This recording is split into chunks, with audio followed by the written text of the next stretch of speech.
Well, I sure hope this is working because, boy, look at that. Look. Yeah. Okay. And, I, well, I sure hope this is working because, boy, look at that. Look. Awesome. And back over here. And,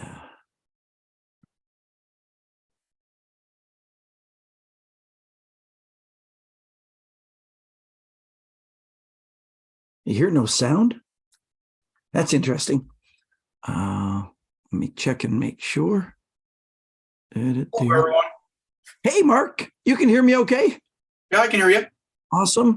I'm trying my first time. I'm going to live stream it to my YouTube channel. And I'm I better behave myself. Yeah, everybody got to behave. There'll be people working. Good. So there's lots of people coming in on there, like 400 over on the other one. So Shawn, you're saying we no secret revealing because you're going to your YouTube channel? No secret revealing because we're going on my YouTube channel, but we can chat lots and I can, like usual, okay. And we can show stuff, but I'll explain as we go. Hey, Rona, how are you? I'm fine, thank you. How are you? What's the time in Norway right now? It's 9:30, so in the evening. That's easy. That's a good time. It's perfect. Perfect. That's when my brain starts thinking. It's my general time to do stuff. Yeah.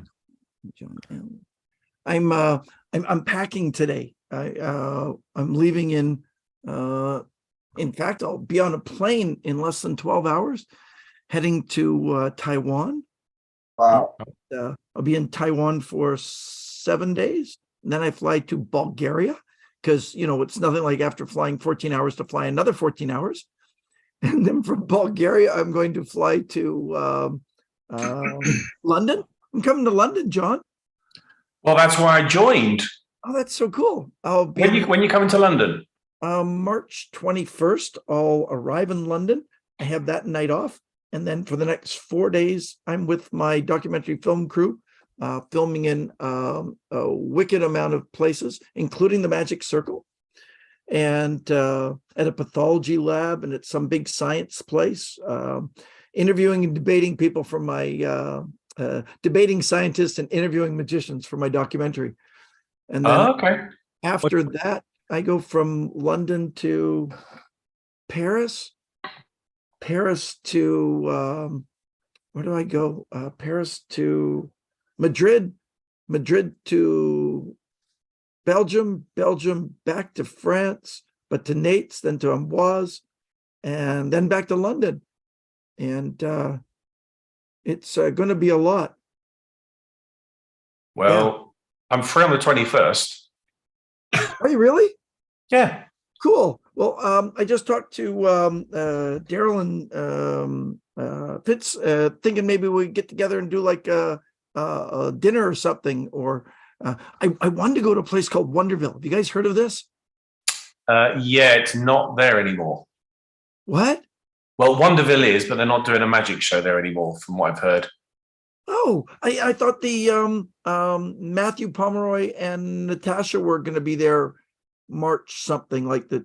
I don't know. I was talking to Chris Cox, who said that for whatever reason, I can't remember what it was. He was telling me at Blackpool that the magic isn't happening at Wonderville, but maybe it's changed. I don't know. Wow. I guess they were clever to use the word Wonderville instead of Magicville. Yeah. Yeah. Interestingville. The reviews are all over the place on the page. Like I went to TripAdvisor. That's become my new go-to. Anybody here use TripAdvisor? Yeah, right? It's crazy cool. But you can't edit comments. Which is hi Rosalie, which you're mute. It's kind of crazy. Like I have 350 5-star reviews for Hidden Wonders on TripAdvisor and 1 3-star review.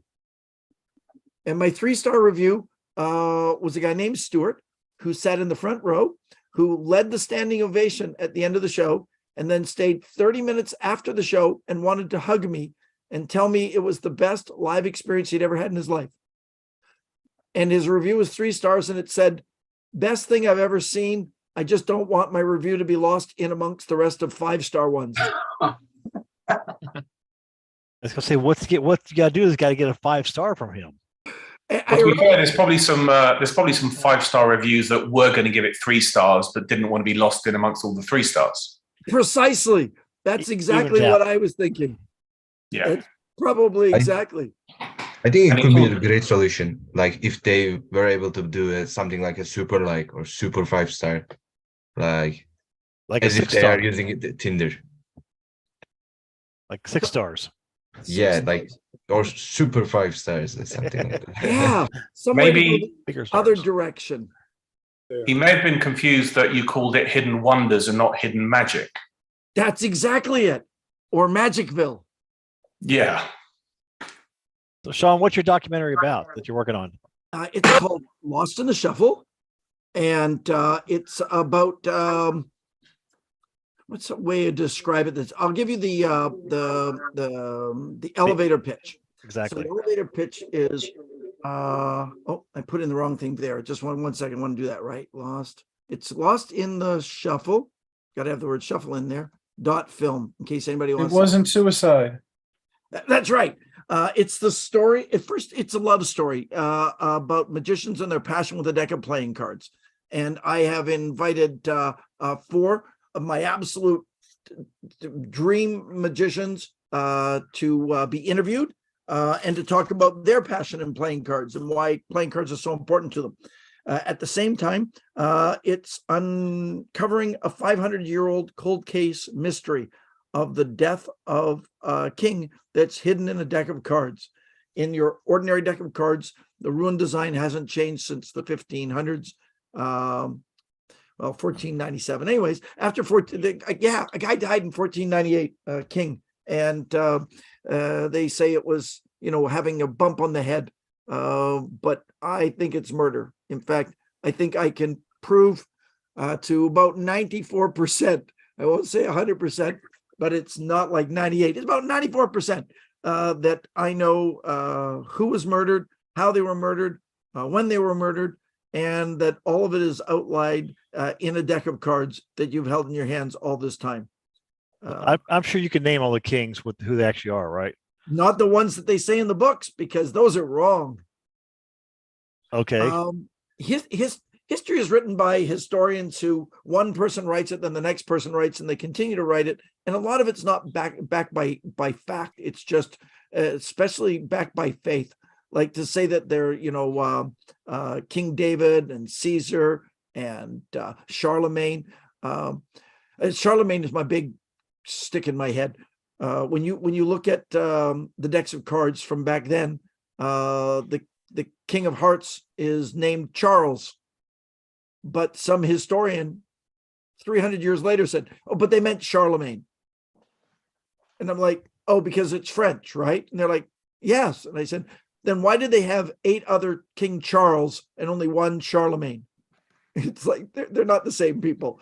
Well, I've heard the story, the I don't know if the rumors or the history behind why he's carrying the sword. It's like there's some murder thing with that with the King of Hearts with the sword. Yeah, a lot of them say it's the Suicide King. Right. And that's why his sword run through his head. But it wasn't really a sword. The sword is the British derivation from it.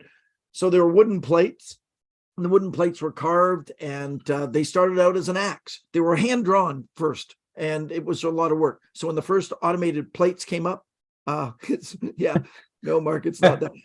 When the first automated plates came up in France, there were like 7 basically regions, and they were all coming up with their own cards.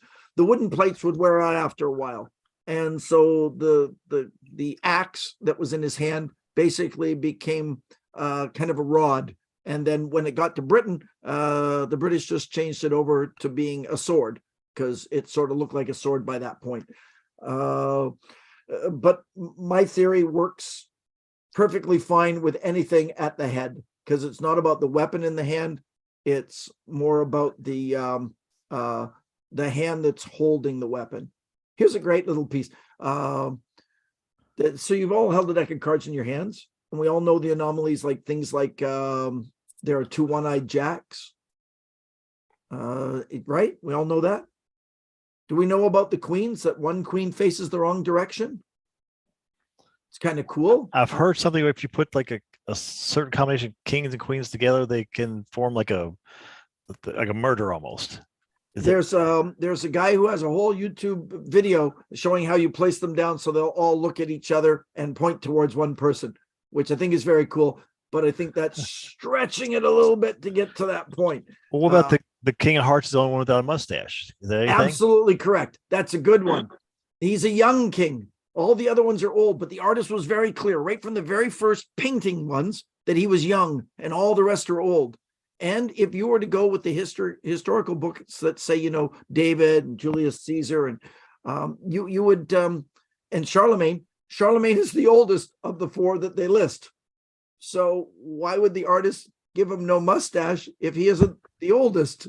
His beard should be bigger. There should be the artist clearly made him younger for a reason. When you here's a great moment. Look at that King of Hearts. And if you look at the other kings, you'll see they all have one hand.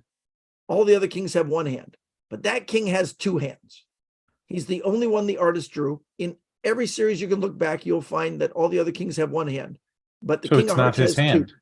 Yeah, that's what I heard. It's not his hand. And it's not his hand. And you can tell, look at the two hands. They're not even the same size. But the thing that's really great. I've heard that's one of the queen's hands. Is that true? Yeah, look at the sleeves. Now look at the sleeve of the Queen of Spades that Jeff's got up on the screen. Now look at the King of Hearts and the sleeve that has the sword. And tell me what you see. They're similar. Wow. Wow. Isn't that crazy? That You've is, held yeah. a deck of cards in your hand your whole life and never seen that right in front of you. I can tell you who the King of Spades is, the Jack of Spades, the Queen of Spades, the King of Hearts. I can tell you who everybody is. And it's actually historical people. And this gets cooler. Where the king died, 18 years after he died, an artist, the new king came in, which, by the way, married the old queen. So the same queen stayed queen for two kings, which is very unusual. And she liked the job. Yeah, she liked the job. That was like Henry VIII. Yeah, well, that one Which was job was that? going. This is different kings. Henry VIII had multiple queens. But his first wife was married to two of them. Right, that's true. You're right. Yes, from the one over into. Yes. So 18 years after this king died, and his cousin, a friend, and also enemy in battle, became the new king. And he decided to hire an artist, an inventor, a poet, a painter, to live at his castle. And that's where that person drew his last breath 18 years after being there. He was there for another 5 years, I believe it was. I can look at that. I should check that.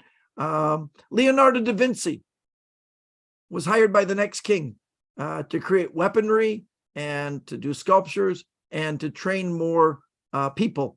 And basically, that's what he did. He trained lots of other artists, and his resting place is there. So that'll tell you where the murder takes place if you Google where Leonardo da Vinci's resting place is. What? So who is the murder victim in this documentary? The king. The king, okay. 100% the king. It's the murder of a king, 500-year-old hidden mystery. My guests are incredible. So playing cards were created in France. China, really. They came through Spain into France. France is where the design we have now, from France to England, where they were changed some, and then into the United States.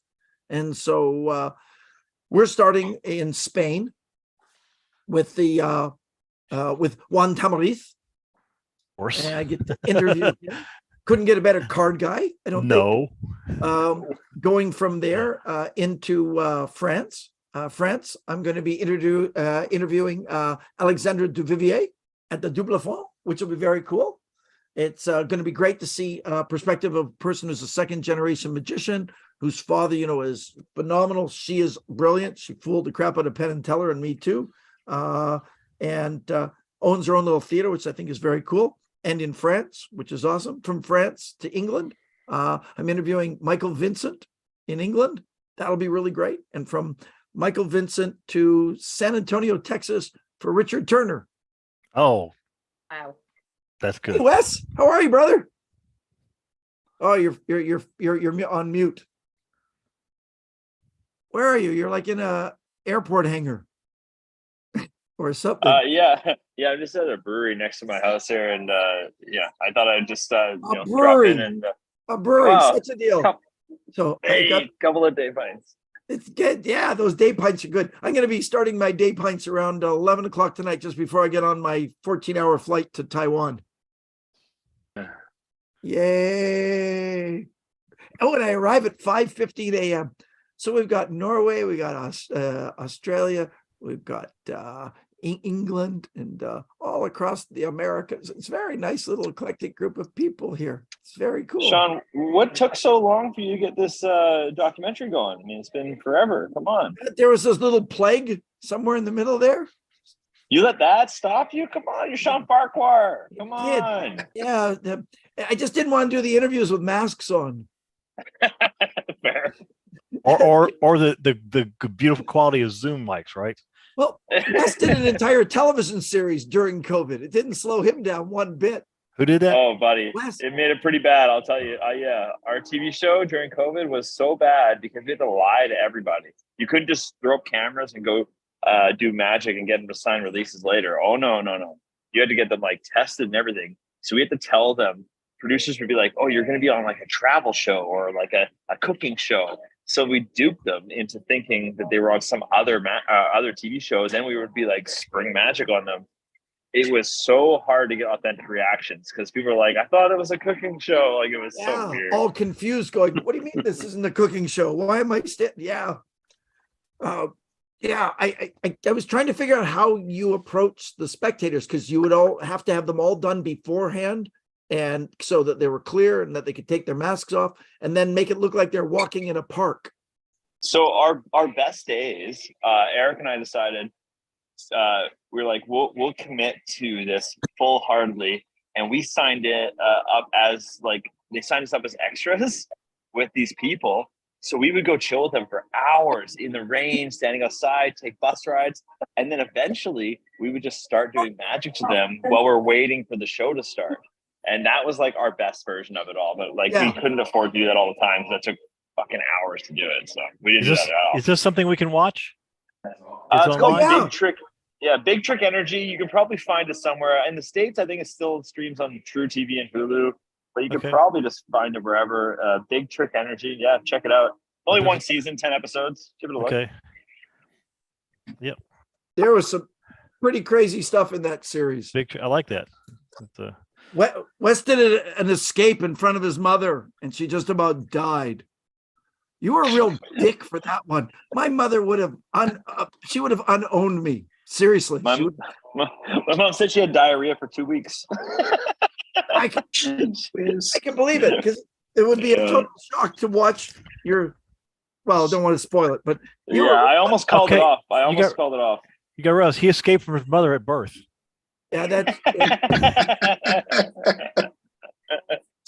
not that big a trick. It was there, but it takes 9 months to do. Yeah. It is definitely still streaming, because I just saw this maybe 6 months ago. I just watched it. Oh, cool. Oh, awesome. That's good to hear. Yeah, I mean, it's Chris Ramsey is in it too, right? Yeah. Yeah, but we try not to focus on him. It's me, Chris Ramsey, Eric Leclerc, and then Alex Boyer. So. I got to drop in the set on probably the most exciting day of the entire thing.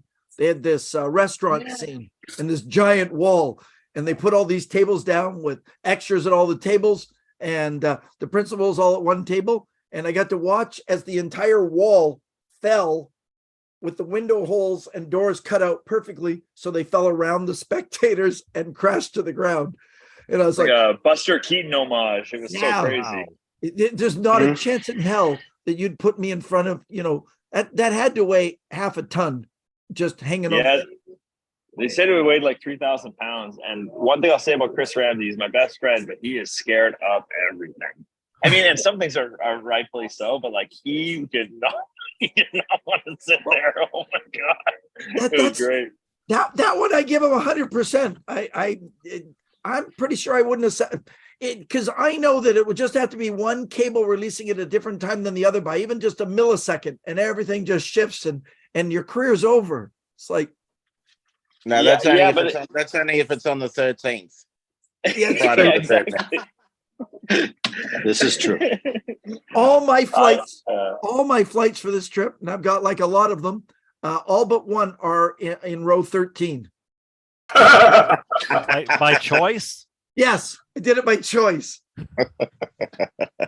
Because if anything bad's gonna happen, it might as well happen on the planes. Get it over.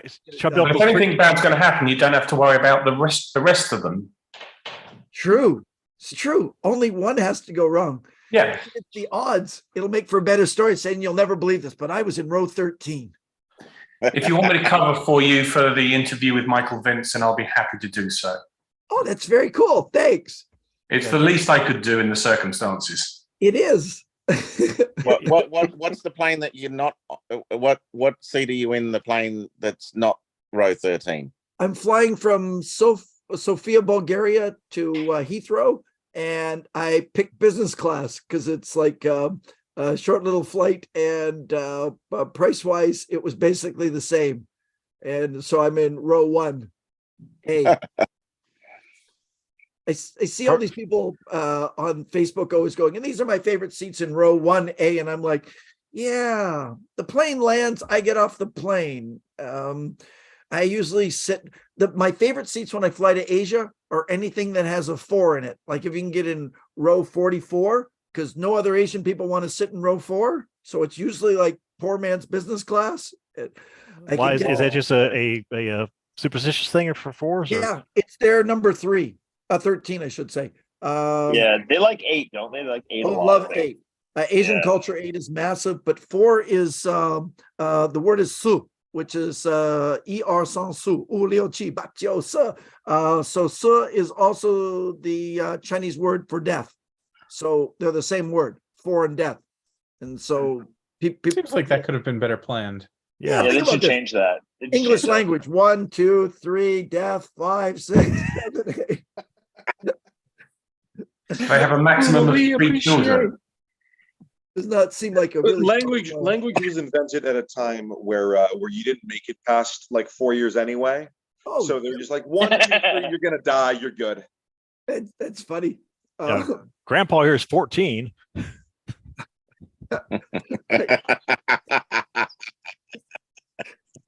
Well, that explains why they say Methuselah lived 1,000 years. Yeah, he's Yeah. probably his late 30s.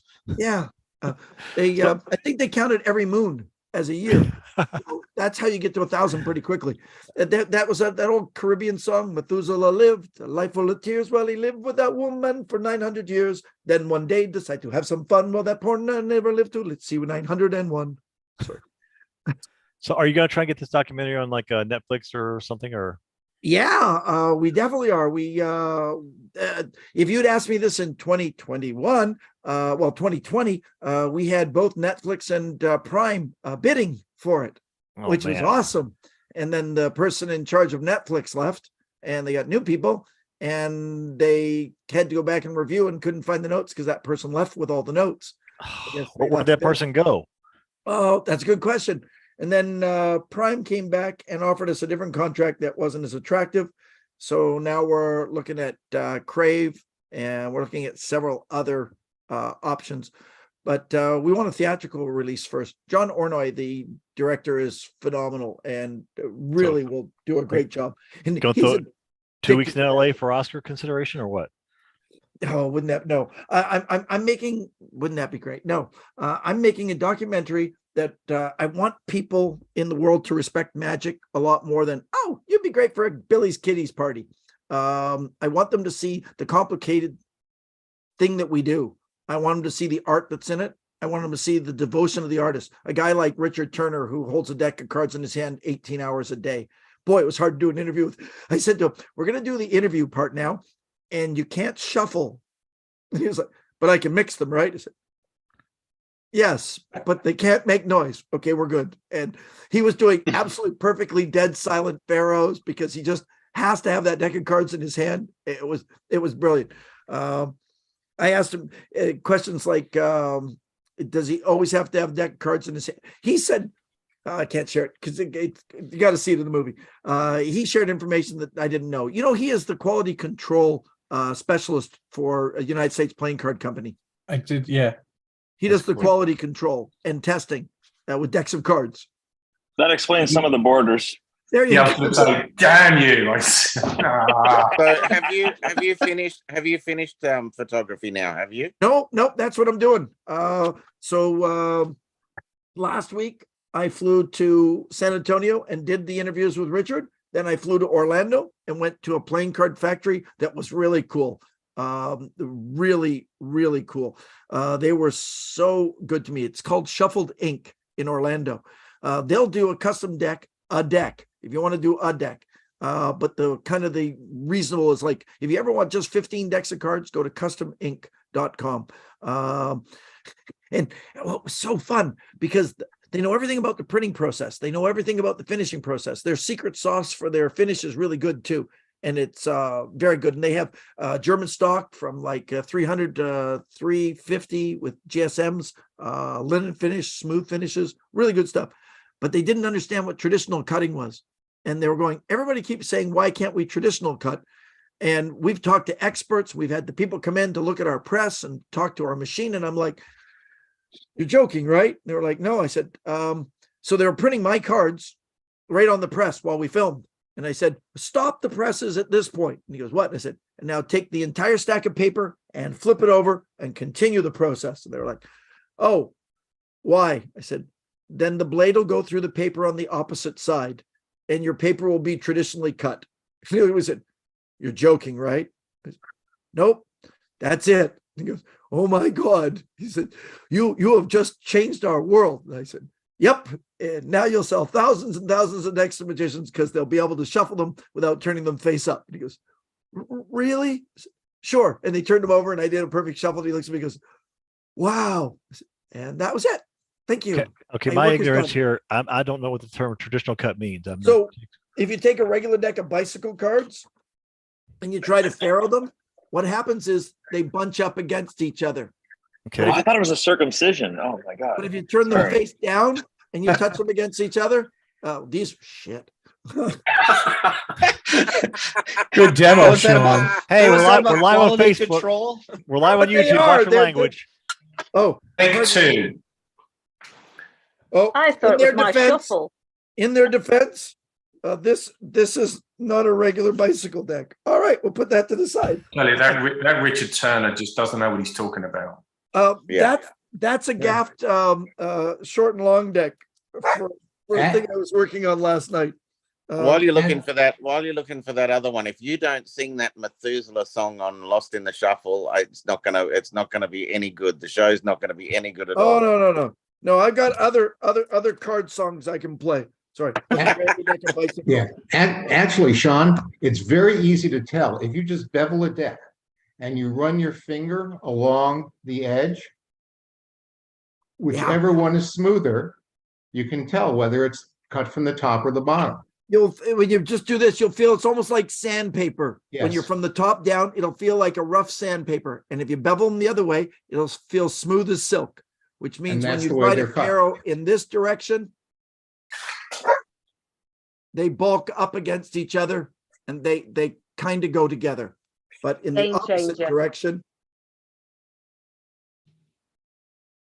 wow, they almost smoothly go together. Okay, with a traditional cut deck of cards, they just feather together. It's the difference. And so for people that are doing faro shuffles and want them to faro nicely, you want to be traditional. Basically what happens is there's a blade coming down and it's pressing through a stack of paper. And as it cuts down, it leaves a little fiber, just a tiny little fiber, which over time goes away. That's why we work in our decks. But it takes some time to go away. So with a traditional cut, they're flipped over. You see the face of the card, they cut through the face instead of the back, and it makes them really easy to shuffle face down. And are all bicycles traditional cut, or is that No, bicycle cards are not traditionally cut. Richard Turner cards from bicycle are traditionally cut, but the way they have the press set up, they come out opposite, and so you never, they come out with the face up. So you want to cut the back side. I said it backwards. What is the Bicycle practical elites, purpose the for, bicycle for elites not are traditional cut? are traditionally cut. Yeah, I think it's really weird that they just don't make all bicycle cards. But I think it's that the way the press is set that they run them with the face first, back second or something. So when they're coming out with their face up and they're being cut through the face, and it makes them non-traditional. But if they were to change the printing process and run it the other way, but they have these giant Heidelberg presses that are, I don't know how long they are. I think they're like 5 or 6, car lengths long or something. I've never been in the bicycle. We asked to go to the bicycle factory to do the interview there. They declined, saying they didn't want to be part of a murder mystery. It's in their cards. Come on. Yeah. I gotta go, bye, guys. I'll talk to you later. Hey, thanks for coming by. Bye, Joe. Good to see you, Joe. No worries. Bye. Hey, somebody on the YouTube is Blair is saying hi to Wes, but he's calling you hi iPhone. Says I love your stuff. Followed by somebody right after going hi Wes and Sean. Apparently everybody's saying hi to Wes and then Sean. What the hell did you have in your hands there, Wes? It looked like you were sewing a deck of cards together. Sure, and that's a true traditional cut. The way they just fly out of the pack. It's this guy, Jason Jeremy. I don't remember his name, but he's Magic and Stunts on Instagram, and he makes these decks for like this rising card gag, where like you think of the card, it'll rise out of the deck. But if you do his cards right, they just keep rising. Oh, that's funny. And it's so funny. So he just sent it to me yesterday, and I was like, "This is hilarious, dude." So yeah, I don't know. That was great. And it fits my skill level of cardistry. So there you go. Oh, I got these this week. These are cool. Have you seen these? Vegas is playing cards. They're put out by Penguin. And I love that they got their own names for everything. This is Ultra Lux Finish, whatever that means. Designed by Drew Hughes. But what I loved about them is, look at that. Isn't that pretty? Nice. And this, it would never work for Lost in the Shuffle because the King of Hearts, that's my fear, is that we're losing it. See, that looks like mermaids or something. Triton. But I wanted to see, I bought the deck because I wanted to see if when artists were doing their art, they would still preserve elements, because most of even the vanity decks seem to preserve the elements that are necessary for the film. This sounds like it could be a great live action murder mystery game for like magicians to play. If they see the cards, or you just get a card, you got to figure out all the elements. Like almost like an escape room type thing. Figure out who killed the king. Yeah, it could be. That's my next Kickstarter. Okay. So I'm guessing, is Canada completely open now from COVID or not? Oh yeah, we have no restriction. I think I think the last restrictions were the United States letting us come in was the last thing. We still have to show proof of vaccination to go to the States. Well, the U.S. is really hard about letting people come across the border. You know how we are. Yeah.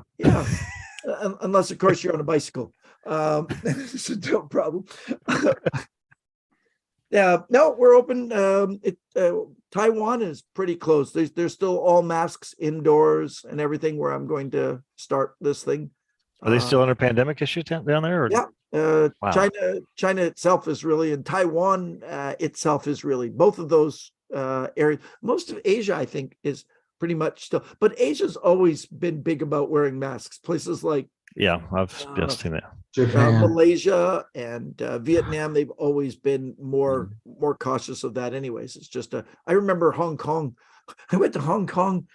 I worked with Johnny Thompson, Lee Asher, and Sylvester the Jester and I doing a show in Hong Kong during SARS. We were there the third day when they realized SARS, and everybody all of a sudden, it was amazing to watch an entire city immediately mask, like boom, and it was like, and they all isolated, and we had shows, and they were like, but it was being televised, so they were like, we're still going to do the television show, and I'm like, we're going to bring 1,000 people into a theater when we don't know what this is. They're like, yeah, it's okay. It was like, no. On the day of filming, I had my big mask on and I drew a big Sharpie smile on it. And I walked out. The producer says, "It's not going out on stage." I said, "As long as those 1,000 people don't have a mask on, this one is on my face." And so they filmed a local Chinese comedian doing jokes and everything, and they filmed the audience for like 30 minutes, laughing and clapping and cheering. And then they told them all to put masks on. And then we took our masks off and went and did our show. And it was weird. It was really weird because they're in the dark, first off. Then they have a mask on. A lot of them had hats on. There was no expression at all. It was like, they're just, yay, what a great audience. Yeah. And then they found out that patient 0 was like a mile from the theater. Oh, lovely. Now it's working. Oh, I have the best picture. Every once in a while, I post it on Facebook, and it's Johnny Thompson and Lee, Danny, and I, and Pam all in a picture. We all have our masks on, and we're at the airport in Hong Kong, and it says "The Real Masked Magicians." It was like, yeah, that was pretty crazy. Blackpool really successful for you, John? To a point, yes. Oh, that's a very guarded answer. Yeah, I have to be a little bit diplomatic, but yeah, I had a packed lecture, which was really good. Close-up show was good as well. So I was with Eric Tate, Amanda Nepo, Diamond Jim Tyler, and Luis Almeida. Oh, those are great. Amanda's just come on my radar. She seems like a very smart person. Yeah, really clever ideas. Yeah. Really, she actually no, probably she was there's a color changing card she was playing around with, which looks amazing. Oh. So yeah, she was really good. But Luis Almeida, anyway, have you seen him? It's yeah. Seen him several times. Standing ovation. I watched him do an entire show, and I don't speak anything, but I understood every word and joke, and the feeling of the show was great. It was like surrounding people like, "You understand him?" Like, no, but I understand him. It was really good. Yeah. Yeah, I mean, he got a standing ovation. He was the last one on, so I kind of felt the standing ovation was for all of us. Sure. You know? Yeah. But, and they could have been out of the show. They've been on their way out. You never know. Yeah. But no, seriously, it was just, yeah. It's like it's when you go, that's real magic, you know. But at least you put the order correct. I was on a show once where the opening act was on Halim, and he walked out, and the MC just said, "Ladies and gentlemen," not even like "welcome to the show," from off stage, "Ladies and gentlemen, on Halim," and da da da da da da da, and then the standing ovation. And then you're like sitting backstage going, "Who goes next?" What did we agree on? Who's going next? It's like, well, we had standing ovations are weird. You guys find them weird? Like organic standing ovations where people like just are compelled to pop out of their seats and stuff. Like those are rare and awesome. But then there's like another category of standing ovations that I feel like they're somewhat contrived. Not contrived, it's too hard of a word, but you know what I mean? Like I feel like where they feel like they might need to, well, there are the ones that are fully orchestrated. I worked on cruise ships where guys dropped American flags down, and you know, there was a guy, the worst I've ever seen. He would say, "Well, ladies and gentlemen, show's just about over. Tomorrow's my favorite day. It's port day. We're going to be in Juneau, Alaska. It's the day I get to call my 8-year-old son and, you know, have a conversation. I miss him so bad." He always phones, you know, when we talk, he says, "Dad, how did the show go?" I said, "The show went great." He said, "Dad, did they stand for you?" I said, "Yeah, please don't make me lie to my son again." Oh, why do people want a standing ovation that bad? I would feel so dirty. I need a shower. Totally. In the cruise industry, I think if you don't get it, there's a pretty good chance you're going to leave. I didn't orchestrate. I never orchestrated. And I'm very proud to say I had like 100, 200 in a row standing ovations, then one which wouldn't. And it all depended on who your cruise director was. My standing ovations are 100% because of my cruise director. I had the most brilliant cruise director to start it, and I told other cruise directors what he said, and they latched onto it. On the first night, this guy, Kieran Buffery, would welcome everybody on the ship. He said, "Welcome to, you know, the Norwegian sky. This is your home away from home, and this is your living room. And every night, I'm going to have control of the remote. and we're going to turn something on that I think you're going to love. And then he'd make you feel very comfortable. And then he would do a little bit of singing, a little playing of like something, an instrument, guitar, piano, whatever. He'd do a little bit of magic.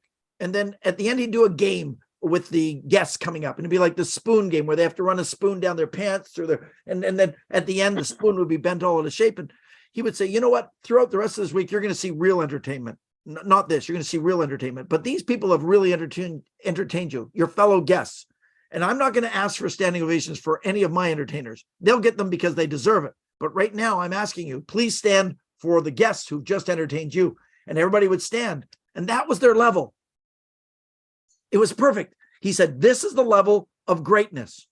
And so then the next night, someone would come out and do a Broadway show. And they were like, oh my God, that was way beyond. And he would orchestrate the acts so that each performer gradually was better than the one the night before. So by the time you got to the last night, they were leaping to their feet. I worked with a guy, Romano Frederani. You ever get the chance to watch him? Romano is a New York film school graduate and juggler. His father was known as the world's fastest juggler. And he is beyond brilliant. And the construction of his show, Romano's show, is just it's levels above everybody else, just levels. Everything about it. There's a story of his life and his juggling, and he's technically brilliant beyond belief. And I called it the leaping ovation. It wasn't a standing ovation. I would come back to watch the end of both shows. I would be eating dinner and just get up and say, I'll be back. I just got to go. And I'd walk down to the theater just to walk in and watch the last minute. And it was like there was like an electrical current going through the seats of every person in the theater, because on the moment that his show ended, they would just boom as a group. And you were like, oh, I want that one time in my life, just once, where they got it a couple of times, but he got it consistently. And it was not like the technically difficult part of the show. He handed out these soft cloth rings to the audience, and they would throw them up, and he would catch them with just his head. But he'd always get some fool who was terrible at throwing, and he'd have to throw himself across the stage and literally in the air, put it onto his head and hit the ground sliding. And the place would just go. It's like, yeah, I can't express it more. It was. I kind of want to electrocute my audience now. You kind of inspired me there to actually zap them in the ass. Put a little pin in every seat that just you pull a trigger and they'll just go. It's like the William Castle. Remember William Castle movies where they rig the theaters for shaking seats and stuff? Yeah. Or you could put a little wind underneath, so it's like rats hitting the backs of your legs. Yeah. Everybody Have you been will in a jump theater up. that does that? I've been in a theater that did that. At Disney. Yeah, it's. Yeah. Are you it's talking a about shocking Bugs feeling. Life? Bugs. I yeah. think it was the Honey, I Shrunk the Kids that I went to. Yeah, well, that they do it too. But the Bugs Life has one where all the bugs leave first. You feel them crawling under your butt. So good. Yeah. I love stuff like that. Yeah. Hey, I own my own theater. I did. Really? I just spent You're gonna get standing ovation every night now, right? I just spent $10,000 on 32 seats. Wow. Is that insane? But I can't wait to feel how comfortable they are. Are you really afraid your show's that bad, Sean? I'm sure you're doing a good show. You don't have to spend money on the seats. It's true. I know somebody spent $10,000 on 2 seats. That was for Taylor Swift, so different story. Oh, that's the seats I have came out of Facebook Marketplace, and I paid $5 each for them. So it was like $160 for the seats that are currently in there. All of them, all those seats together. And they were brand new. The family had bought them for their son to open a restaurant. COVID hit. He didn't want to open a restaurant. He finally got enough, kahunas to say, I don't want to run a restaurant. And they sold me all the chairs. We tore all the plastic off, put them out, and they've been great. But they're 3 years old now, and they've been sat in, a lot of times. So they're starting to beat down. And I went looking, and I said, I really want real theater chairs. And theater chairs were like $500 to $700, very expensive. And I was like, no way. And then somebody said, oh, this is a company. The chairs actually fold up, but they look like a theater chair, and the chair back goes up, the butt goes up, has a cup holder and everything. And they're only $280 US a chair, which is just close with import and duty is going to be about $8,500. They're just almost hitting Bellingham today. They're supposed to be there by. There they are calling now. Laura, you'll get the phone. Yeah. So with the American exchange from 8,500, it's a little over 10 grand. Wow. Good for you, man. That's going to be amazing. Holy crap. I like how you reinvest into it, though. That's wild. Why not? I went and bought real theater chairs too up in Kamloops from a theater that was renovating. So I have real theater chairs, but they don't work right because real theater chairs, the floor in the theater is sloped. So the chair is sloped the other way who would know? So it would mean tearing everything out and sloping my floor. And you ever think about that? No. So if anybody's interested in a lot of theater chairs, they're really nice red ones, and you have a sloped living room floor and you'd like some movie seats, I have them in my garage. I got engaged on the top of Mount Washington, and we took the train up the side of the mountain, and it's the same thing. You don't think about it. The train, when you first sit on the seats, you're like sliding out of them and they're super uncomfortable. And then as soon as the train hits the incline, it's a cog rail. So it's actually pulled up by a cog underneath it, because nothing can, at the time when it was invented, nothing could get up that slope. But when it hits the slope, it's such a steep slope that the chair levels out and then it's comfortable. And then the back of it flips over for the ride down. It's sloped the other way. That's cool. Genius. That's very cool. Somebody on my YouTube's got a great question for us all, and I'm curious. They're wondering. You probably know of Scam School. If you don't, you haven't been on YouTube in the last decade, I guess. Has anyone got thoughts on Scam School on YouTube and the work they've done to bring magic back into bars instead of phones? Instead of phones. I have a really Scam School is one of the first places I ever started learning cool stuff. Right. Like even before I even really learned magic, I bought a couple books, whatever, but I was like, Scam School was like so early YouTube that I'm addicted to it. And I was down in Austin with Brian Brushwood filming something a couple months ago. And he told me that in 2006, he thought he was too late to the game for YouTube. Yeah. I heard him talking about that. And he was like the 900th channel to ever hit 1 million subscribers. He was like one of the first OGs ever. And he thought, he's like, I missed it. I missed the whole boat. And I'm like, dude, I've watched every Scam School video ever. I think they did so much for magic and just that whole art form. It's so cool, man. I'm pretty sure this is even pre-Scam School. Fire eating Brian Brushwood. Yeah, it is. Yep. Yeah, he's been promoting it all the way through his shows. Sure. And, I think my mom would like to have a word with him. I wonder how much of Brian's success was due to his haircut back then, like with the weird, because like he is as white and normal as me, man. Like we're just like, you think of a random, it's just so boring to describe that guy, right? You can't even, right? But like with that hair, it was so good.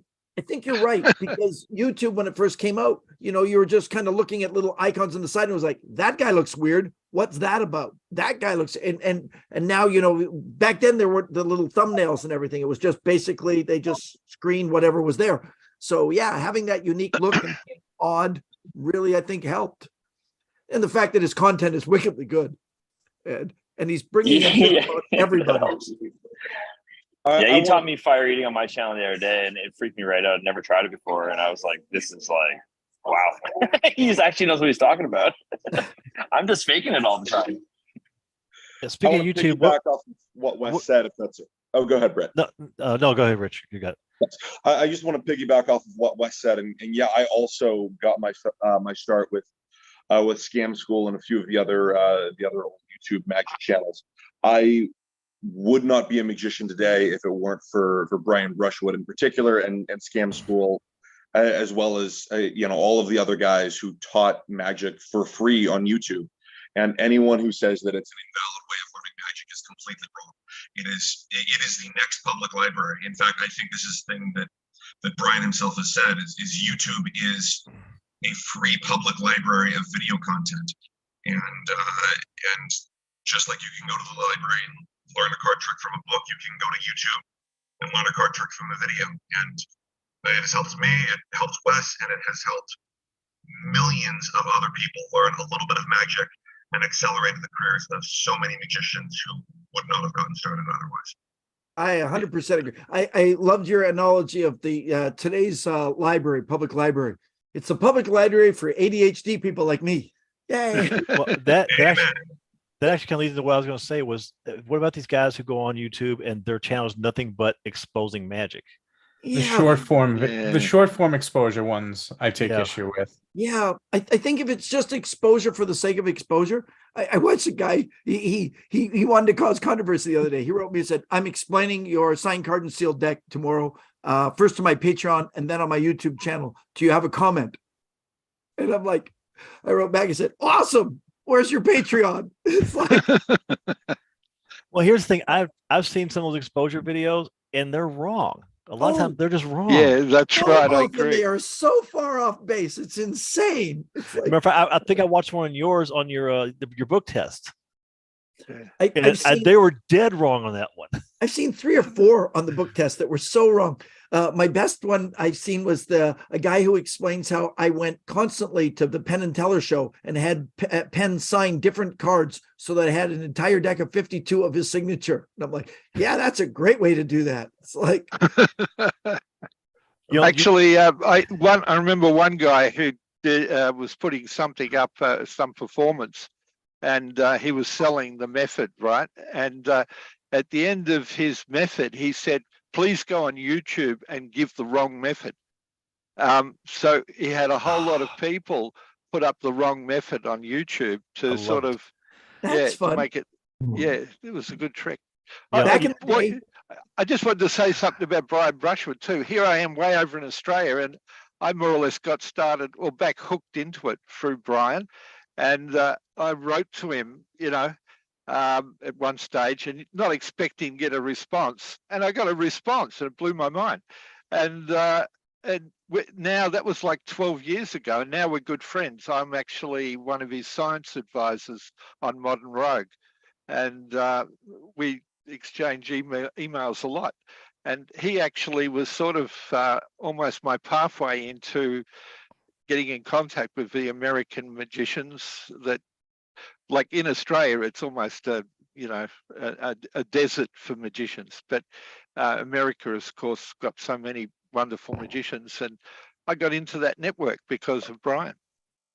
Brian is so talented and smart and likable and all these great things, but he's also like more than that. He's like a businessman.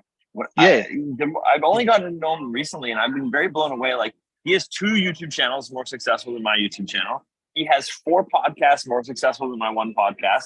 Like, he really understands the product he's giving out. Like, but that doesn't mean he shortcuts. Like, he learns it all the way through. He devotes himself to it. He really is so talented. But I was actually like annoyed and humbled to meet him, because I didn't think. I thought there was some shortcut he was taking. I didn't think one guy was learning that much and doing, and it really made me realize, like, I feel like a charlatan sometimes around Brian. It's pretty impressive, man. That guy, you can't say enough good things about him.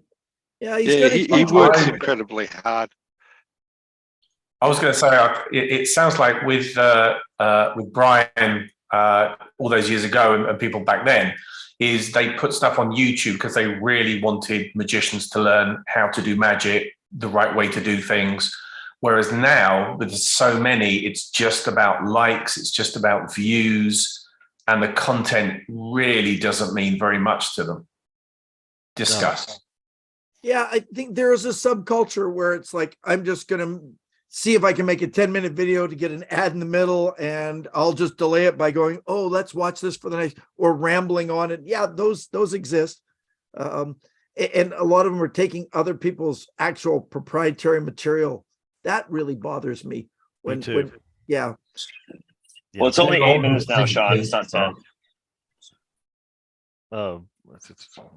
Yeah, all the clickbait stuff. But to add to what Richard was saying earlier, what I like also about the all these magic videos in YouTube, all the bad ones, because they show you what not to do. It's like, oh yeah, don't do this, don't do that. I mean, it's as instructive to me as the better ones.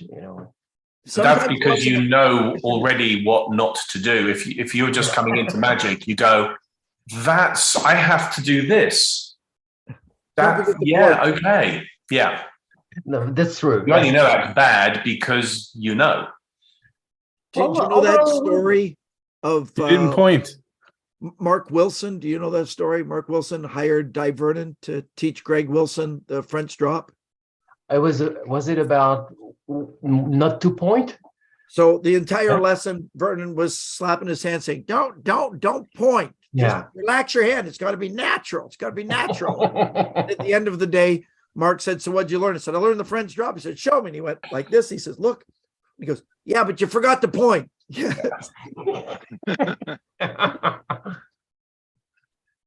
Yeah, and they didn't speak after that, right? Different schools, different thoughts. Different schools of thinking, and both successful in their own ways, which is cool. Very true. Very true. I kind of go by the second method that the dirty hand drops to natural. I'm that school, so. That's that natural school. But you know what? Stupid people will look at the dirty hand that's natural. But if you point, they won't. So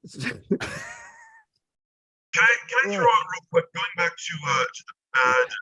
Yeah, Richard, your mic is really weird. Mike has gone garbled for some reason, Richard. Is this any better now? No. You sound like an AI. You dropped underwater. Sound like a droid. Yes. Roger. There you go. Yeah. There we go. Roger. Okay. Can I? Only works when you say Roger. Roger. Yeah. Roger. Okay. Are we? Oh. Richard, take your pants off. That always helps my mic. Done. Okay. The secret is I already had my pants off, but it's fine. Can I? Is it all right if I play devil's advocate for the bad exposure videos for a quick second? Oh, Sure. You're right. Yeah. One of the things, and I will admit to, especially when I was a kid, watching a lot of those bad exposure videos, because I was trying to learn, and these are the big secrets. And I watched them, and I analyzed them. And I will say, as someone who's trying to critically go through them and say, is this actually how it was done? There are a lot of things that I would go, no, that isn't how that works. That's absolutely stupid. It's most commonly on a lot of the AGT videos or Penn and Teller videos where someone suggests something, but if you actually start to look at those and seriously consider them, I think a critically thinking observer could use them as a way of boosting that critical thinking through magic skill. Does that make it right? No. And I'm saying you should do it? No. But I will say I absolutely did get a value out of watching some of those exposure videos because I saw how bad they were and was able to come up with a better, more useful idea. Do you think maybe by watching those videos, you saw what was not correct and let you figure out what was correct? In a sense, yeah. So, Shawn, your example of, we got 52 cards signed by Penn. Well, that would never work because what if Penn just signed the card differently? Penn would absolutely know what a signature looks like. So that couldn't work. Let's think through a way that it could have been done differently. And so, yeah, seeing an idea that is suggested and then having to poke holes in it rather than just blindly going, oh yeah, the guy on YouTube said this is how it's done. So that must be how it's done. Instead going, well, the guy says this is how it's done, but I don't think so. So how can I make it better? I found has been, in some instances, a very useful process. I would agree. Those are not the ones that I take issue with. The exposure ones I take issue with are you buy my Torn to Pieces DVD for $30, and then you go on the internet and go, this is what Shawn said, and then explain one snippet, the part that they think is the secret, which is not really the essential part. And they miss all the presentation, the psychology parts, and they just go, hey, this is what it is. And then you can't go after them because they haven't used any of your proprietary stuff. They've just explained how it works. Oh, it uses a shell, and this is what a shell looks like. And I'm going, that doesn't help anybody in the world if they don't have a shell. And seeing one part of a trick doesn't help. And that's just done basically because they want people to look at their thing and they put exposed and those ones. Or people, I am fascinated with the amount of YouTube, I keep finding them where it's the entire DVD. Somebody has ripped the DVD and put it up on YouTube, but they put a name like XYWFT because they're selling it as a link to watch it on some scam website where they're really fishing to get your PayPal or credit card number. I don't understand how anybody goes on these sites like Erdnase and give up their PayPal or their credit card number to get their download for 99 cents, because you know that they're already thieves and now they're just going to try to find a way to get your information to steal the rest of your bank account.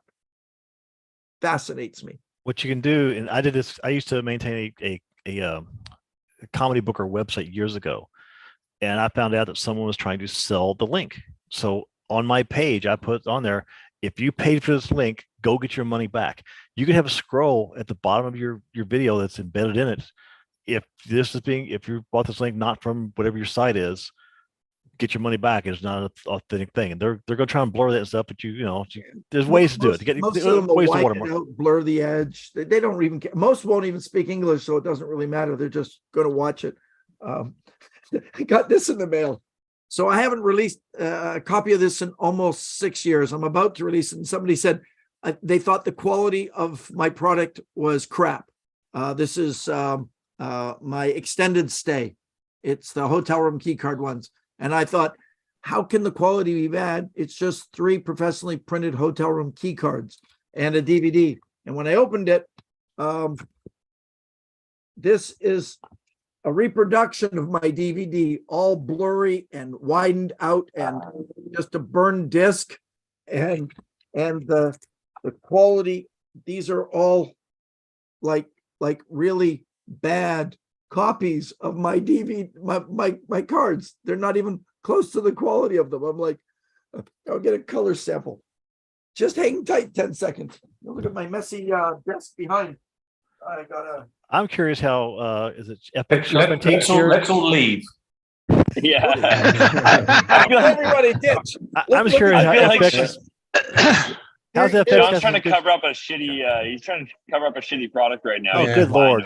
Look at the difference. That's exactly what he put out. Wow. Which one's the original? Which is the correct color, Sean? Look at the difference in those. Yeah. But somebody actually sold this to them. They sold lots of them to them. You know what, Sean? Can you get in the house code so we can try and tell the difference? My favorite part is I'm holding my Ellen mug. Did Ellen give you a mug, Wes? You son of a bitch. I even got underwear. Oh, all right, boys. I have to go, and boys and girls, I have to go meet Matt DeCero for beers now. So I pre-gamed get another. A hug for me. I love that. Man. I will do. This was great, Sean. You're awesome. Thanks for doing this. Thanks for Talk to you guys dropping later. by. Ciao. Hey, Wes, say hi to Chris for me. Say hi to Chris for me. Hey, I always follow you. Wes, tell Chris to call the director. He's an executive producer on our documentary, but he needs to sign a paper so they can put him in the credits. You got it. I'll do it. No problem. I should have thought of that a long time ago. Yeah, because he paid to be an executive producer. Yeah, I love him. He's very nice. That's great. But they need to sign a piece of paper so he can be in the credits. Awesome. You got it. Now, say for just 1 second, can I go back to the French drop? Sure, but first, happy belated birthday. Yesterday was your birthday. Happy birthday. Thank you. Oh, Thank you yeah. Happy birthday. Happy birthday. Happy birthday. Thanks. Happy birthday. And Sean sent a video to Alexander, who was playing the rodeo here, and Alex showed it to me last night at our club meeting. That was terrific. I thought that'd be fun. Yeah. I learned the retention advantage from David Roth. David Roth tells you how the dirty hand goes south. Mickey Silver said, show me. I showed him. He says, you got the burn, but the dirty hand doesn't go south. What he does is he goes like this. Okay. And the coin is in Ramsey subtlety. So the dirty hand you see immediately open afterwards. It's great. It's good. And I like that you did it in magician code for everybody, because remember, we're streaming on YouTube and we don't want to be one of those channels with exposure. Oh, the irony. It was good. It was No, good. notice I didn't do the move. Yeah, but it was good. Yeah, speaking about exposure, when I was part of our I'm part of the Louisville Magic Club. We get pretty good membership. I put a survey on our Facebook page one time for prior things. Said, "Why did you join the Magic Club?" One of the top reasons was I want to learn how it's done. Yeah. That's all it was. I want to learn the secret. Not I want We to all perform. joined Magic. We were amazed by something and said, "How do we do that?" Yeah, Well, but it except was- for me. My dad said, "Clean the birds in the rabbit cage, and then I'll teach you a trick." Yeah, but it was more about just I just want to learn a secret, not about I want to perform it. I want to camaraderie with magicians. I want to write books. It's I want to learn how it's done. I want to learn the trick, and it seemed to me a little shallow there. Granted, yeah, everyone wants to know how it's done, but it hopefully leads you to a better path in magic. So I'm going to be pretty shallow and say if you're at a magic club, I'm coming over to America to teach people how things are done. So good, John. Do some lecture tours. Do you have a lecture tour you're planning at the moment? Are you close to it, or? Yeah, I'm only coming to Fectors just for Fectors because unfortunately I don't have any time around it. But I think June 6th to June 20th, I'll be in the Northeast. So if anyone's like Chicago, between Chicago, Philadelphia, New York, that sort of area, I'm let me know. about 4 hours south of Chicago. 4 hours south. Where are you Okay. going to be in New York? New York. From about the 6th. I'm flying in on the 6th. I might be doing lecturing on the 7th, and then between I've got to try and work out. Or Scott Wells actually is helping with a tour schedule because I don't want to be driving like 12 hours or so. But yeah, get in touch. Let me know, and I'll pass them to Scott. Or you say you're gonna be in June? Yeah, June 6th to the 20th. Okay. Oh, you're going home before IBM. Why are you doing that? Poor plan. No one's asked me to do IBM. Well, it's my wife's birthday on the 22nd. Oh, well, June 7th is my birthday, so. We'll sing happy birthday to you on June 7th. Yes, that's Bad Man John. That was my daughter's name for you when you were young. Bad Man John? Bad Man John. Okay. Well, no, it was Unlucky Man John, to be fair. No, it was Bad Man John. No, I'll go with Unlucky. Okay. Let's leave it there. Your luck was you got to stay with us for a long time. That's very true. But I would have preferred the alternative, no offense. I agree. I get that. But well, if you want me for IBM, I'm open to coming back. Well, I've got to come back over because I've got to pay my attorney's fees.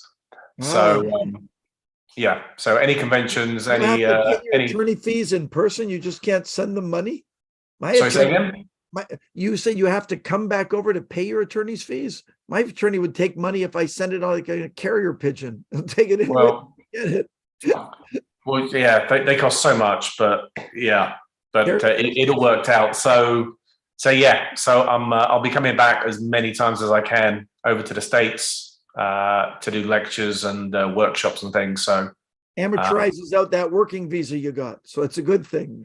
yes, yeah, because it's always important to have one of those. I understand that. I've tried to explain it because as the talent booker for the IBM, I can only book people with a working visa, and people go, but I can get like a B1 or I can get them. So it has to be a working visa, not a tourist visa. And they're like, oh, but I can get in. I've been to all these other places. They list them. I said, that's great. But the IBM is like a 401c, 501c, charitable, blah, blah, blah. And we have to actually do things legitimately.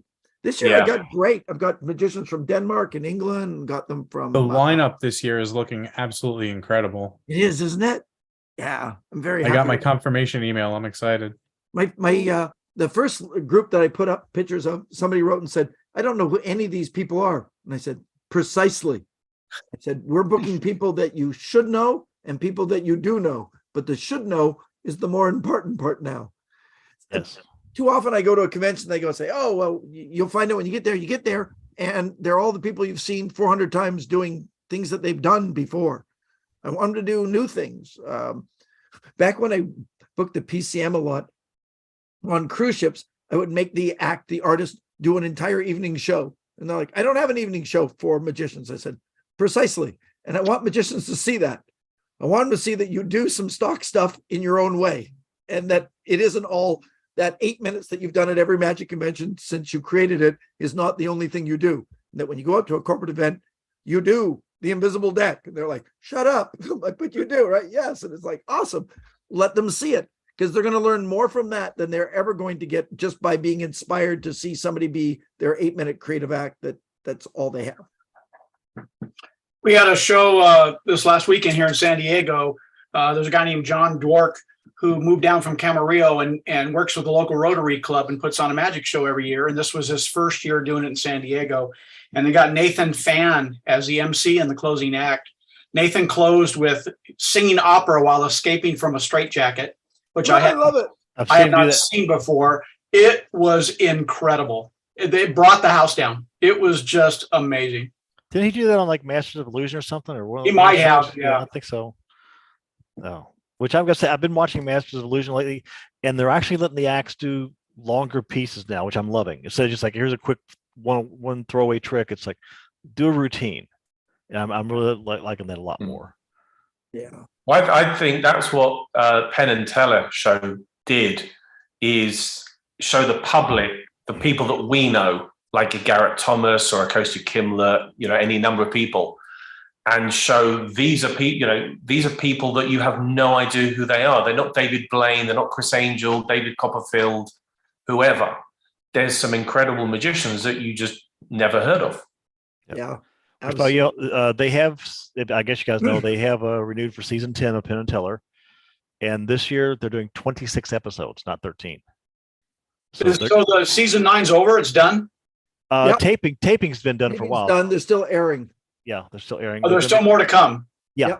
Yep. I know for a fact that a friend of mine, Mac King's going to be on one of those episodes. He let me know about that. So where did you hear King is going on again? Penn did it talked about it on Penn Sunday School. Really? Yeah. Okay. I missed that. He broke another what's it non-disclosure. He broke another non-disclosure as he does. Yeah. But yeah. He said they've done season 10 and it's gonna be 26 episodes. He could have been lying for all I know, but he said it on the air. It's 26 episodes. They haven't selected the acts for season 10, so maybe no. Shows are just auditions are just out. You're auditioning right now. Same process. It's all online. You can still check it out. And they're going to. Shawn, oh, sorry. No, go ahead. Go, please. Speaking of which, Penn and Teller.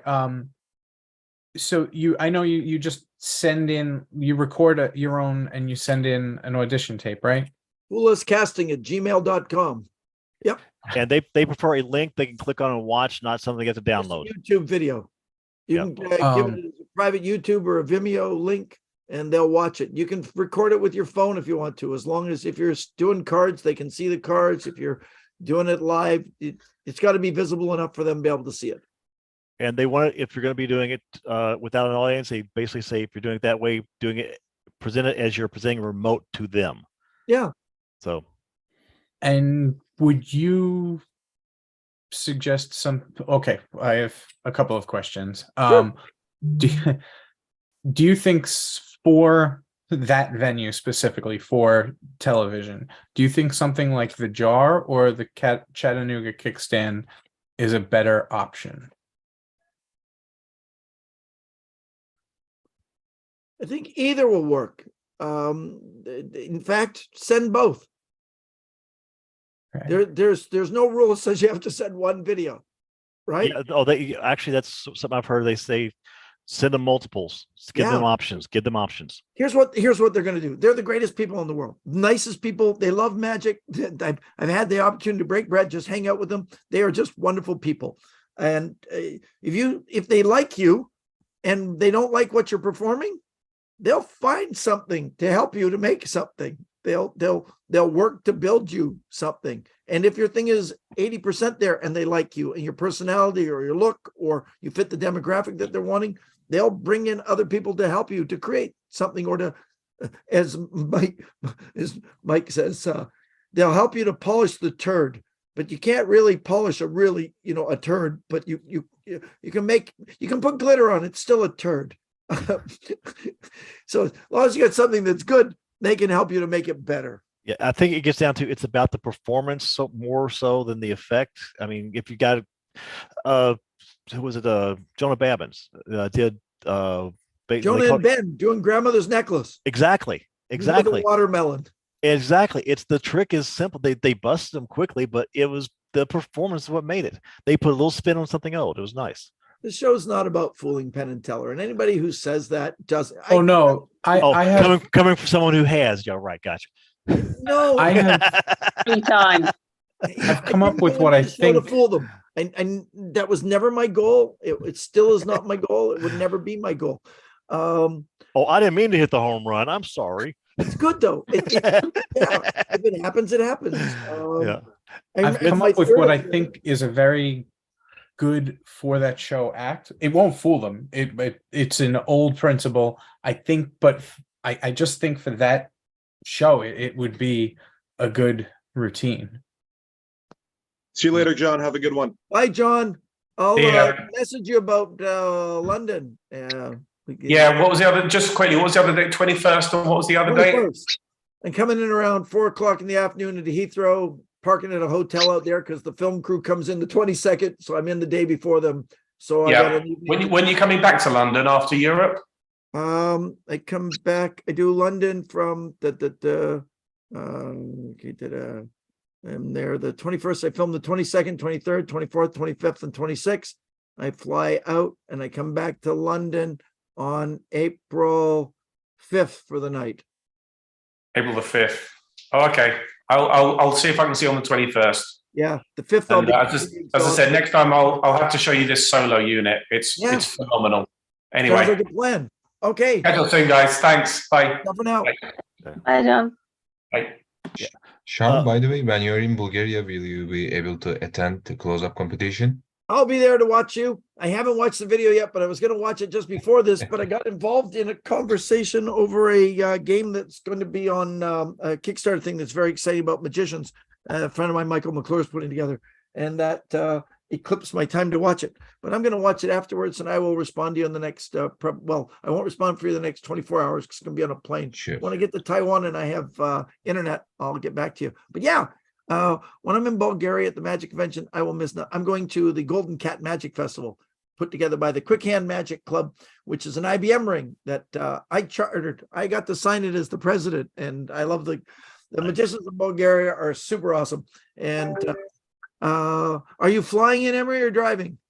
No, I will take the bus, which taking a bus. which will That's take driving. 14 hours. Such a deal. I'm the plane I'm on, Lee is going to be on the plane with me. So that was funny. He already emailed to say, I'm on the plane with you. I said, good. Then I know I'll find my way to Gabrovo. It's not in Sofia. We're flying into the capital, but we go to this little town called Gabrovo, which is the comedy capital of Bulgaria. And the city's symbol is a cat with a cut off tail. The tail's cut off. And the I reason want to ask you, the is people this are like cheap. does this matter? It is like black cat or white cat? Do you know this? I don't know because it's a golden cat. Yeah, yeah, Do you know why the cat's tails are cut off?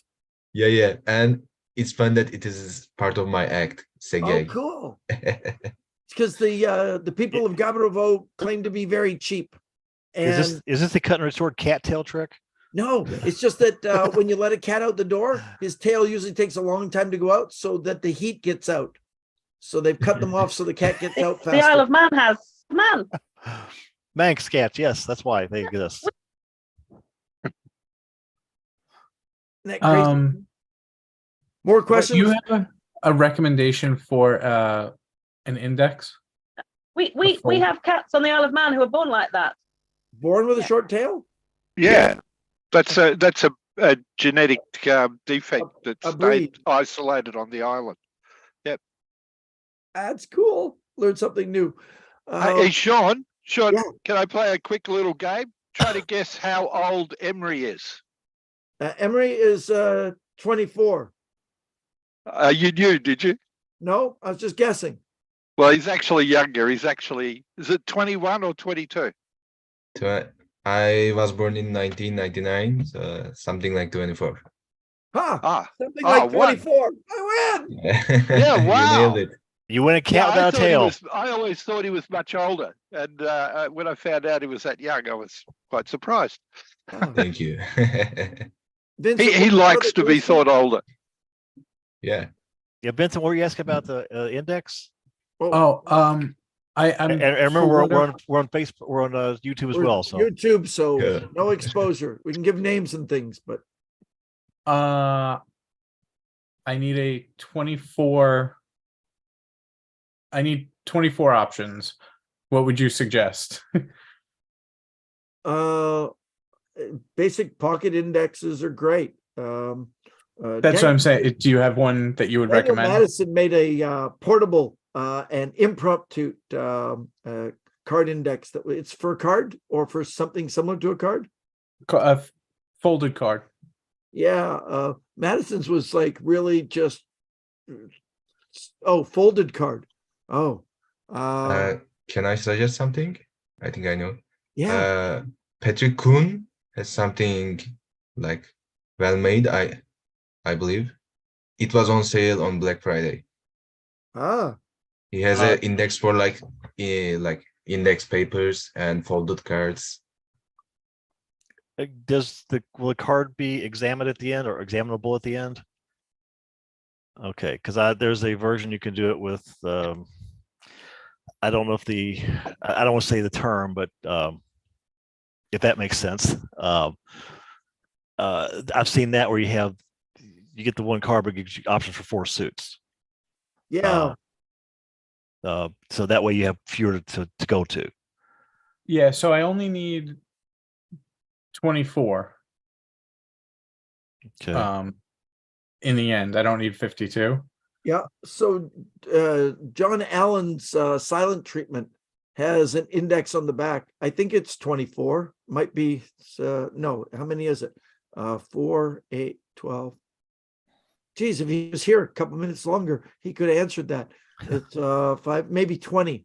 And it's kind of cool. He just has a piece of plastic that he's put slits into, and he can push them up into them. And so then you're just running your finger down tactile to get to the folded cards. That could be really cool but where he puts it is really cool. Because they don't want to expose, but things like that. I think making your own style of card index, if you want to fool them, you probably divide it into the 24 into groups of 6 and put them in different places. Yep, I was going to suggest that.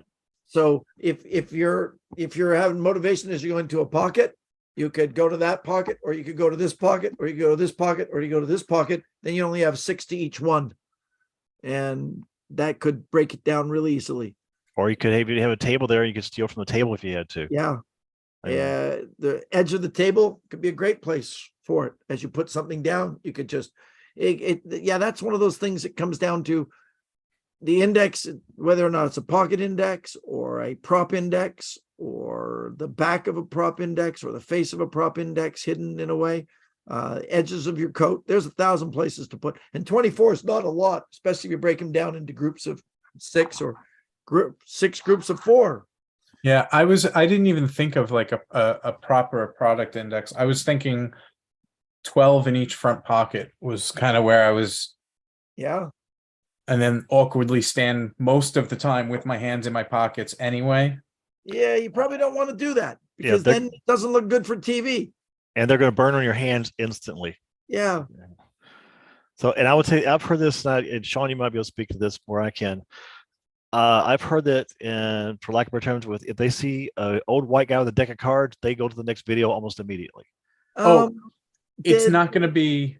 Yeah. It's cards, but it's not a deck of. It involves card-like things, but it's not a deck of cards. Cool. That rumor that they don't like cards isn't really true. If it's a great card trick, they'll like it.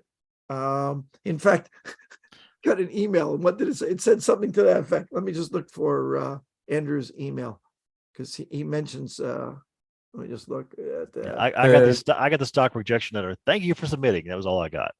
The images that are printed on the cards, the cards are actually almost secondary. They play a very small part in the routine. So he says, if you know anything about, tell them the show might be just for them. Tell them we watch everything, even if we can't respond to every submission. We love magic, even card magic. There's a nasty rumor that we don't like card tricks going around. We feel again, it was a rumor, so I thought I'm passing over here. So Yeah, he actually mentioned that. No, here's the difference. They get 4,000 card tricks. So being in that field, it's not that they don't like card tricks. It's just they're not going to. If there's a choice between the trick with the spray paint can, and the card trick, and there's 200 card tricks in one spray can, they're going with the spray can because it's an interesting product. And you're in a field with only 1 out of 200 chances of being the card trick. Yeah, I've noticed they've been going for a lot more diversity in the show. There's a lot more. So yeah, well, they're looking at a demographic too. They want to really appeal to everybody, and old people watch the show, so old white guys get to be on the show. Right. I'm a prime example. What about fat white guys? Does that count? I'm my own. I'm a prime example. Not the. I like your look, Vincent. Vincent, I like your look with the mustache. I think that would. Yeah. Thank you. Just a little wax on the end to curl up, like. Yeah, well, I worked 18 hours last night. When I came home, took a hour and a half nap, and woke up to be here. So yeah, I usually do curl it, but okay, it wasn't happening. 18 hours in a row. Yeah, wow. So I work 11 at night till 8 in the morning. Doing magic? I wish. Because that's a nice gig. Who books that? But I had 4 hours of pre-tour overtime, and then at the very end of my shift, my partner got hurt, and so I ended up getting stuck at work for an additional like 6 hours. Can I ask what you do? I'm a police officer. Oh, okay. My dad was a police officer. I can relate. So it was, yeah. So at the very end of our shift, my partner got hurt. So he was in the hospital, and I hope not seriously, or no, not seriously, just okay. enough to want to get checked out. Okay. He'll probably be out for a couple weeks, but it was enough that when one of us is in the hospital, they can't be left alone or like unattended. Sure. So I had to stay basically guarding him for an additional. Where are you located, if I may ask? New York City. New York. Okay. Oh wow. Yeah, that's a hard place to be a police officer. I guarantee it. It's. So I mean, I like to say if they didn't pay me, I wouldn't go. You know. I have a question, Vincent. Do you watch Blue Bloods? I have seen Blue Bloods. Yes. Okay. Some of the stuff is pretty accurate, because I assume that's what you were going to ask, right? Is it close to? That's what everyone asks. Just if it's a popular show or not. You know what? I avoid anything police related when I'm not at work. But remember, we're on YouTube. What's unrealistic about that show is how much stuff they get into in such a short. Like they'll be involved in a shooting, and then they're out working the case the next day. It just doesn't work like that. No. You know, they'll be in a helicopter crash through one of their houses, I think, at one point, and then the next, then they're in a shooting, and then it just doesn't work like that. Way too much paperwork involved after that. It's 98% bullshit and 2% oh shit. Answer or not answer, Vince, but have you ever discharged a firearm in the line of duty? Yes, at the range, because we have to requalify every 6 months. Other than the range, no. I've had to pull it out. I've had moments where I thought I was going to, and had to make right with it real quick. Yeah. But no, fortunately, outside of the range. I have so many friends who are in law enforcement who've had 20-year careers and said, I pulled it and never, and I'm like, I totally get it. But every cop show, there's got to be at least 3 in a single episode. Yep. It's brilliant. I have had to tase people. Yeah. Oh, that one's just given. Boy, the guys at the airport do it just for fun. My dad was on the force for 22 years. He took his gun out one time. Yeah. Once. Oh, yeah. I work in. Are you familiar with Wu-Tang? That's a band, right? Yeah, they're a rap group. Wu-Tang Clan. Yeah, the half band. The one that rarely show up for the gigs. Yes. Yeah, I work in the area that they refer to as Killer Hill. Okay, not good. Hey, can I change the topic? Can I change the topic to something more happier? Has anybody watched the new Night Court? Yes. I tried to. Okay. The there was a link or a scene last week where Abby Stone, Judge Stone's daughter, her mother shows up and explains why her name is Abigail is not short, or Abby's not short for Abigail. It's short for abracadabra. Wow.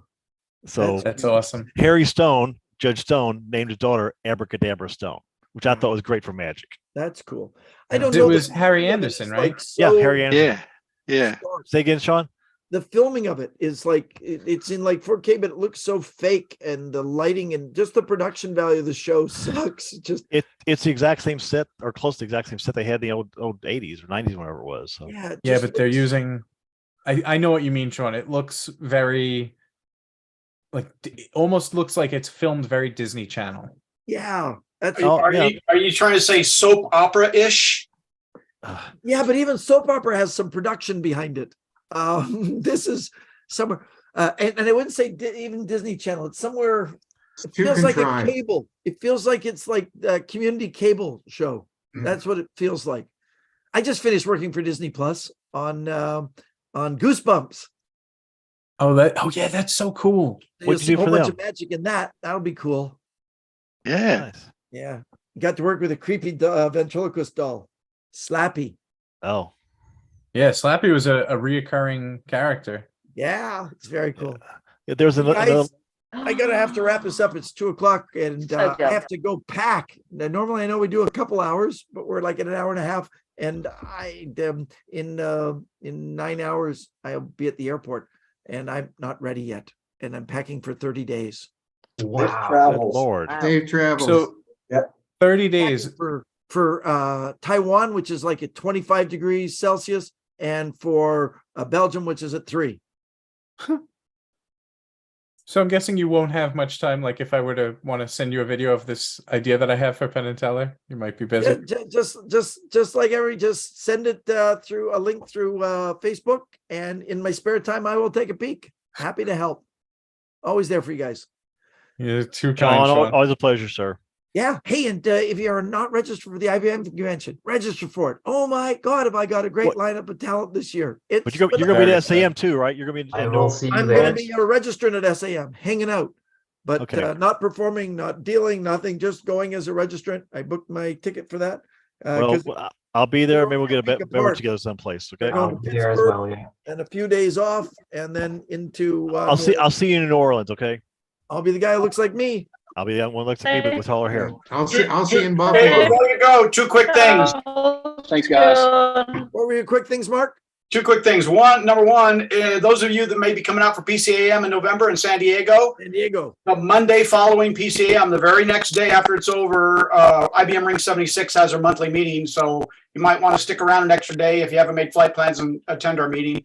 And number two, I have, if I can screenshot real quick, I have a thing of Sean not caring about winning on Fool Us. It's disabled. Never mind. I don't know how to make it work either, or I would. Okay. Not caring. Oh, me doing this? Yeah, exactly. That's just me being TV, because that's what TV is about. Keep well, everybody. Thanks, Sean. See you next month. Goodbye. Oh, Yeah. it won't be one. It won't be April because I'll be filming in London. I'll make a notice about that. It'll have to be maybe the second Tuesday or something, because I'll still be April 5th. I'll be in London, flying home. So I'll try. We'll see what happens. Fly safe. Happen next month.